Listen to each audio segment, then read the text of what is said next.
किछि पिला थांती जो माने कि परीक्षा रे बहुत बढ़िया नंबर रखि पारि थांती जहाँ भी से पढ़ी थांती तांकर एग्जाम हॉल रे सेटा भल भाव तांकर मन पड़ी थाए एवं बढ़िया आंसर देके भल नंबर रखि पारि थांती। आउ किछि पिला थांती जो माने कि बहुत भल भाव तो पढ़ी थांती किंतु परीक्षा हॉल रे सेटा तांकर मन पड़ी न थाए एवं एग्जाम तांकर खराब हो जाए एवं परीक्षा रे बहुत कम नंबर रखती। परी काहे कि होई थाए आज वीडियो रे आमे सेही सीक्रेट टिप्स जानिबा।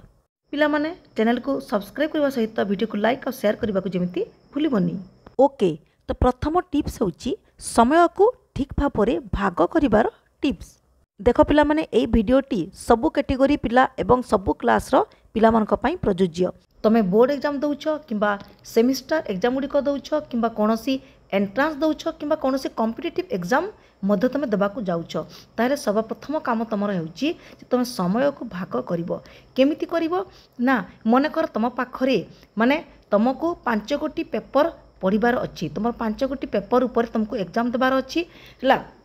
आ तुम पाखरे 2 मास समय रही 2 मास अर्थात अति कम रे 60 दिन अर्थात गोटे पेपर तुमको कंप्लीट करने को अति कम रे 12 दिन समय मिलूची। ओके, किंतु गोटे पेपर को थरुटीए भल भाव में मुखस्त करने तुम टोटाल 12 दिन समय नेबनी कहीं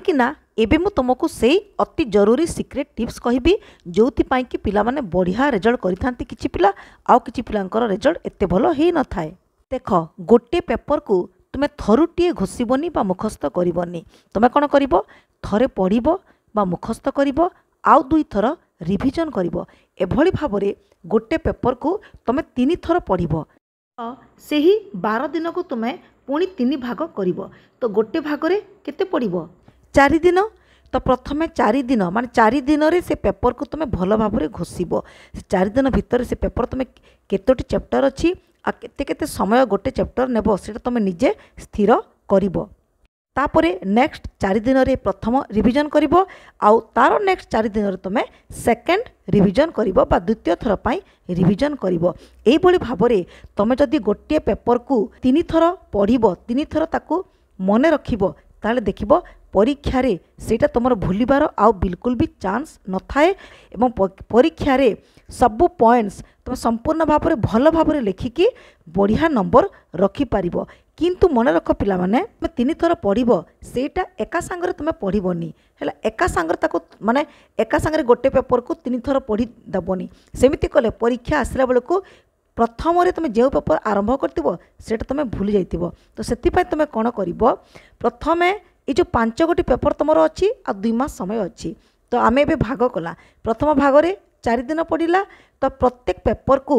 तुम्हें 4 दिन लेखा समय देव तो केते 5 into 4 20 दिन तो 20 दिन भितर तुम्हें प्रथम जो फास्ट टाइम जो ताको घोषिब 4 दिन तुम्हें समय नेब तो एमती भाव में 20 दिन में तुम्हें सबू पेपर को थरे थरे घोषिदेव। ओके, ठीक सेमिति तापर पुणी 4 दिन लेखा समय तुम नहीं तुम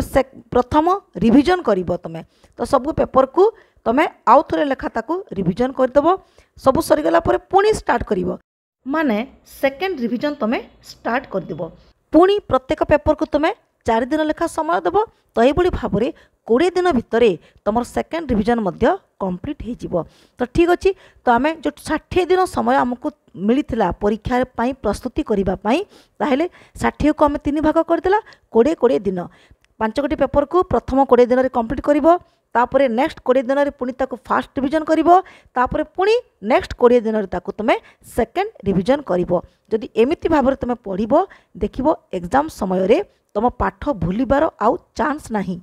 आउ परीक्षा रे सबु पॉइंट्स तुम्हें बहुत बढ़िया भाव में लिखिपार आ बढ़िया नंबर मध्य रखिपार एटा ही होची से सीक्रेट टिप्स। किंतु मन रख पिला माने मु जो कहली तुम्हें प्रथम फेज रे जो पढ़िबो 4 दिन ताको तुम्हें बढ़ई मध्य पार तुम इच्छा तुम 4 दिन भितर कंप्लीट न करि पारिबो भलिया तुमको लागुची ताले ताको समय बढ़ई दियो तो प्रथम फेज तुम्हें जो 4 दिन जगार तुम 6 दिन समय नहीं जाओ आ सेकेंड फेज को तुम्हें 3 दिन समय दियो एवं थर्ड फेज को मध्य 3 दिन समय दियो